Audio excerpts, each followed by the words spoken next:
بسم اللہ الرحمن الرحیم۔ السلام علیکم ورحمۃ اللہ وبرکاتہ۔ حضرت عائشہ رضی اللہ تعالی عنہ فرماتی ہیں، ایک آدمی آ کر حضور اقدس صلی اللہ علیہ وسلم کے سامنے بیٹھ گیا۔ پھر اس نے عرض کیا، میرے چند غلام ہیں جو مجھ سے جھوٹ بولتے ہیں اور میرے ساتھ خیانت کرتے ہیں اور میری نافرمانی کرتے ہیں۔ اس پر میں انہیں گالی دیتا ہوں اور انہیں مارتا ہوں، تو میرا ان کے ساتھ رویہ کیسا ہے؟ حضور صلی اللہ علیہ وسلم نے فرمایا، جب قیامت کا دن ہوگا تو انہوں نے جو تجھ سے خیانت کی اور تیری نافرمانی کی اور تجھ سے جھوٹ بولا، اس کا حساب کیا جائے گا، اور تم نے ان کو جو سزا دی اس کا بھی حساب کیا جائے گا۔ اگر تمہاری سزا ان کے جرم کے برابر ہوگی تو معاملہ برابر ہو جائے گا، نہ تمہیں انعام ملے گا اور نہ سزا۔ اگر تمہاری سزا ان کے جرم سے کم ہوگی تو تمہیں ان پر فضیلت ہو جائے گی، اور اگر تمہاری سزا ان کے جرم سے زیادہ ہوگی تو اس زائد سزا کا تم سے بدلہ لیا جائے گا۔ وہ آدمی یہ سن کر ایک طرف ہو کر زور زور سے رونے لگ گیا۔ حضور صلی اللہ علیہ وسلم نے اس کو فرمایا، کیا تم اللہ تعالیٰ کا ارشاد نہیں پڑھتے؟ سورۃ الانبیاء میں اللہ تعالیٰ ارشاد فرماتا ہے، اور وہاں قیامت کے روز ہم میزان عدل قائم کریں گے اور سب کے اعمال کا وزن کریں گے، سو کسی پر ظلم نہ ہوگا، اور اگر کسی کا عمل رائی کے دانے کے برابر بھی ہوگا تو ہم اس کو وہاں حاضر کر دیں گے، اور ہم حساب لینے والے کافی ہیں۔ تو اس آدمی نے کہا، یا رسول اللہ، مجھے اپنے لیے اور ان غلاموں کے لیے اس سے بہتر صورت نظر نہیں آ رہی کہ میں ان سے الگ ہو جاؤں، اس لیے میں آپ کو گواہ بناتا ہوں کہ یہ سب غلام آزاد ہیں۔ حضرت ابو ہریرہ رضی اللہ تعالی عنہ فرماتے ہیں، ایک آدمی حضرت ابو بکر رضی اللہ تعالی عنہ کو برا بھلا کہہ رہا تھا۔ حضور صلی اللہ علیہ وسلم بھی وہاں تشریف فرما تھے۔ حضرت ابو بکر کا جواب نہ دینا حضور کو پسند آ رہا تھا، اور حضور مسکرا رہے تھے۔ جب وہ آدمی بہت زیادہ برا بھلا کہنے لگا تو حضرت ابو بکر نے بھی اس کی کسی بات کا جواب دے دیا۔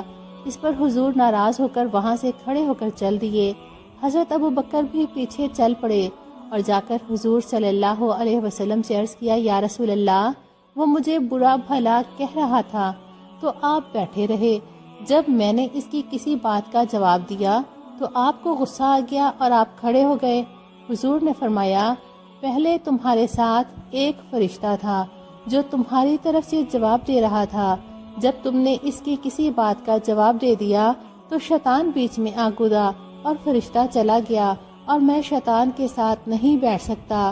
پھر حضور صلی اللہ علیہ وسلم نے فرمایا، 3 باتیں ایسی ہیں جو بالکل حق ہیں، جس بندے پر کوئی ظلم کیا جائے اور وہ اللہ تعالیٰ کی رضا کی خاطر اس ظلم کا بدلہ لینے سے چشم پوشی کرے تو اللہ تعالیٰ اس کی زوردار مدد کریں گے، اور جو آدمی جوڑ پیدا کرنے کے لیے ہدیہ دینے کا دروازہ کھولتا ہے، اللہ تعالیٰ اس کے مال کو خوب بڑھاتے ہیں، اور جو مال بڑھانے کی نیت سے مانگنے کا دروازہ کھولتا ہے، اللہ تعالیٰ اس کے مال کو اور کم کر دیتے ہیں۔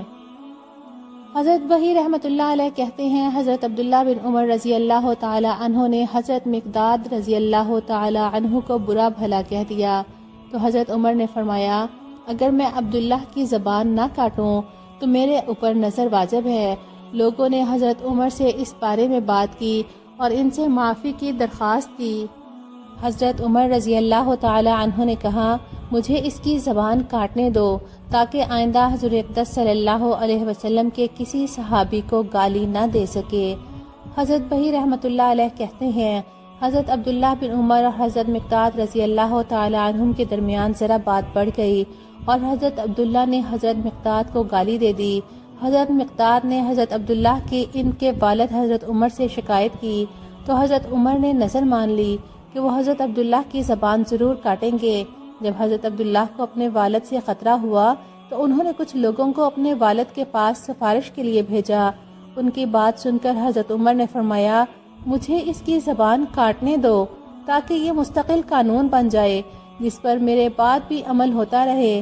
کہ جو آدمی حضور اقدس صلی اللہ علیہ وسلم کے کسی صحابی کو گالی دیتا ہوا پایا جائے اس کی زبان ضرور کاٹی جائے۔ حضرت انس بن مالک رضی اللہ تعالی عنہ فرماتے ہیں، ایک مرتبہ حضور اقدس صلی اللہ علیہ وسلم کے پاس ایک آدمی نے دوسرے آدمی کی برائی بیان کی۔ حضور صلی اللہ علیہ وسلم نے اس سے فرمایا، یہاں سے اٹھ جا، تیرے کلمہ شہادت کا اعتبار نہیں۔ اس نے کہا، یا رسول اللہ، میں آئندہ ایسے نہیں کروں گا۔ حضور نے فرمایا، تم قرآن کا مذاق اڑا رہے ہو۔ جو قرآن کے حرام کردہ کاموں کو حلال سمجھے وہ قرآن پر ایمان نہیں لایا۔ قرآن میں مسلمان کی غیبت کو حرام قرار دیا گیا ہے اور تم غیبت کر رہے ہو۔ حضرت طارق بن شہاب رحمۃ اللہ علیہ کہتے ہیں کہ حضرت خالد اور حضرت سعد رضی اللہ تعالی عنہما کے درمیان کچھ تیز بات ہو گئی۔ حضرت سعد کے پاس بیٹھ کر ایک آدمی حضرت خالد کی برائیاں بیان کرنے لگا۔ حضرت سعد نے کہا، چپ رہو، ہمارے درمیان جو بات ہوئی تھی وہ وہیں ختم ہو گئی تھی، وہ آگے بڑھ کر ہمارے دین تک نہیں پہنچ سکتی کہ اس جھگڑے کی وجہ سے ہم ایک دوسرے کی برائیاں بیان کر کے دین کا نقصان کر لیں۔